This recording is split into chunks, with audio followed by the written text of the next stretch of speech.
Hey, what's up? Welcome back dito sa ating channel, it's Bobs TV.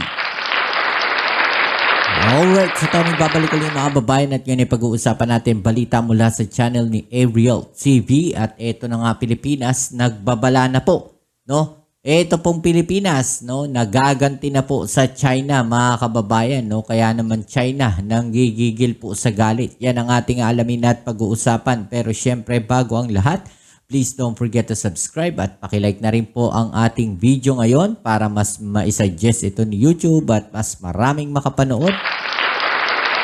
Sa mga hindi pa po na-subscribe sa channel ni Ariel TV, nandiyan po sa ibaba ang full video link. Alright, so wag na natin patagalin, umpisahan na natin to. Let's go! Magandang araw mga ka-Aerial Defense, may ibabahagi na naman ako sa inyo. Dahil ngayong araw na ito ay may pag-uusapan tayo tungkol sa ating depensa, Pilipinas nakahandang gumanti kapag umatake ulit ng armado ang China, pero bago tayo magpatuloy huwag mo muna kalimutan mag-like, share and subscribe, paki-follow at like na rin ang aming page na nasa description na ang link. Ipagtatanggol ng mga puwersa ng Pilipinas ang kanilang mga sarili sa parehong antas ng puwersa kung sila ay muling sasailalim sa pag-atake mula sa Coast Guard ng China, sa pinagtatalo ng West Philippine Sea, kung saan ang mga tauhan ng China na armado ng mga machete at sibat ay nasugatan ng mga tauhan ng hukbong dagat ng Pilipinas, at nasira ang dalawa sa kanilang mga boat sa isang magulong face-off noong nakaraang buwan, sinabi ng hepe ng militar ng Pilipinas noong Huwebes. Very clear po sa ating mga sundalo yung kailangan nilang gawin kung sakaling may mga aksyon na mangyayari sa baba. Rules of engagement, yun po yung ating sinusunod. Under the rules of engagement, a person has the right to defend himself, no? In any manner. Pero meron po tayong steps na sinusunod dun sa rules of engagement, no? So for instance, meron pong umatake sa atin, no?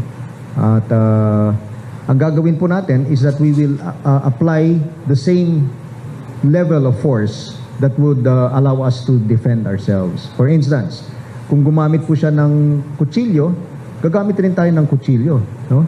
Hindi po yung hindi lalabis dun sa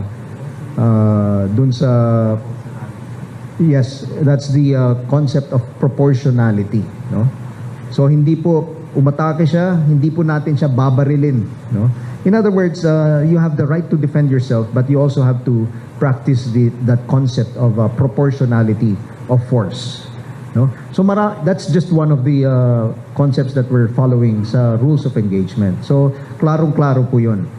But the thing is, nung sinabi kong lalaban tayo, ang ibig ko sabihin po doon ay hindi natin haayaan na basta na lang ibuli tayo ng ganon, no? Katulad nung nakaraan niya, of course, may mga dalang mga armas yung ating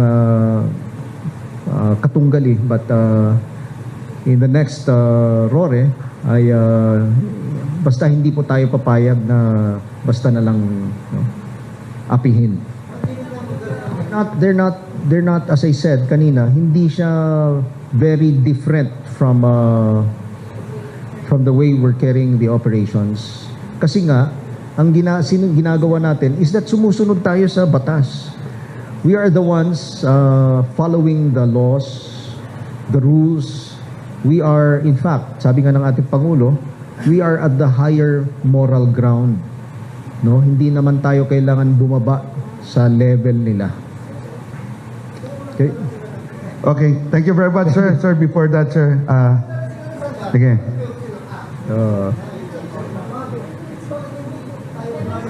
Basta lalaban tayo ng patas, okay?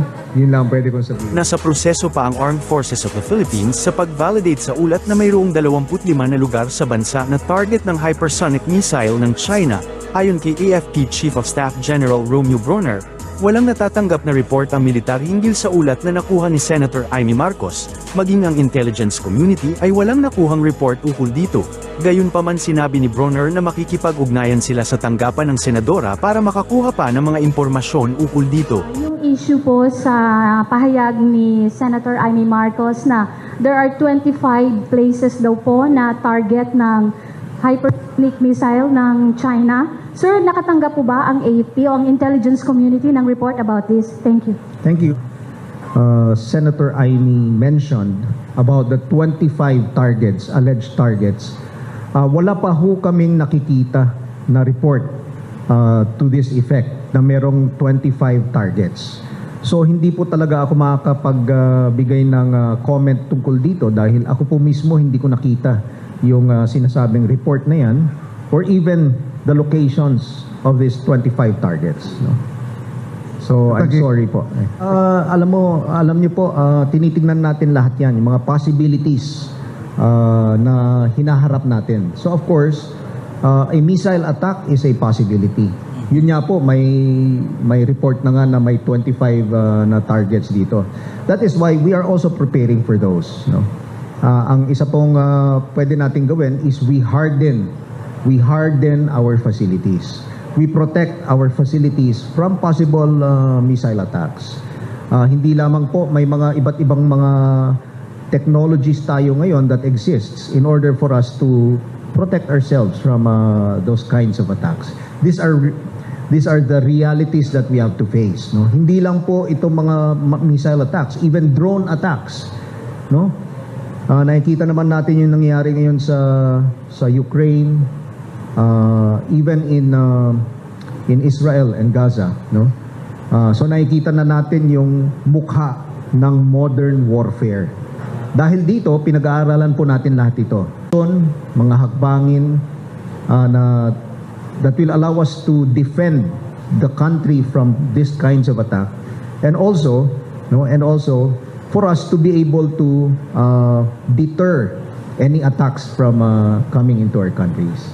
Una nang inihayag ng AFP na hindi nila minamaliit ang nasabing ulat, gayunpaman nakahanda ang militar na protektahan ang ating teritoryo at ang bansa. Nananawagan si AFP Chief of Staff General Romeo Bronner sa publiko na huwag magpanik kasunod ng umano'y planong pagpapakawala ng hypersonic missile ng China sa 25 na lugar sa bansa.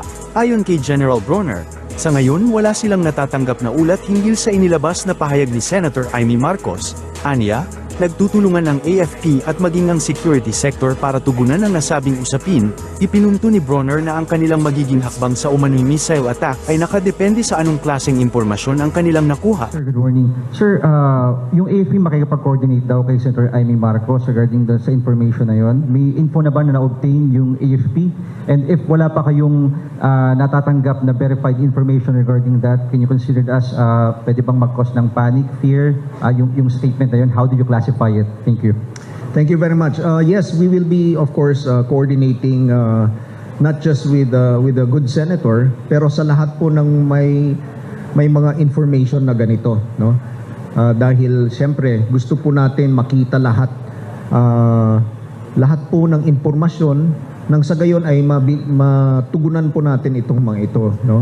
Meaning we will plan according to the information that we gather, and also on the projected actions of perhaps other countries who would like to, let's say, influence or come into the country, no? Or have adversarial intentions on the country. Dapat alam po natin lahat yan, mapag-aralan natin.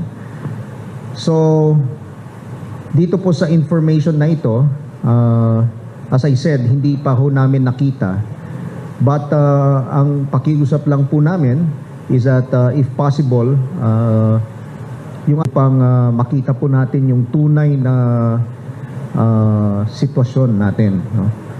So, wag muna magpanik po yung ating mga kababayan dahil sa information na ito. We are still in the process of verifying this.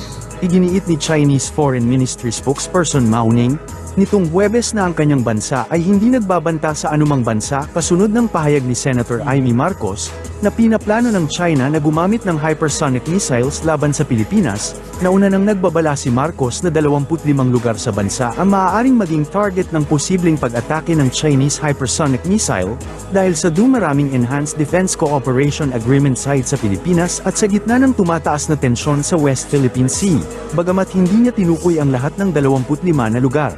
napansin niya na maaaring kabilang dito ang rehiyon ng Ilocos, Batanes, at Subic. 是从何而来？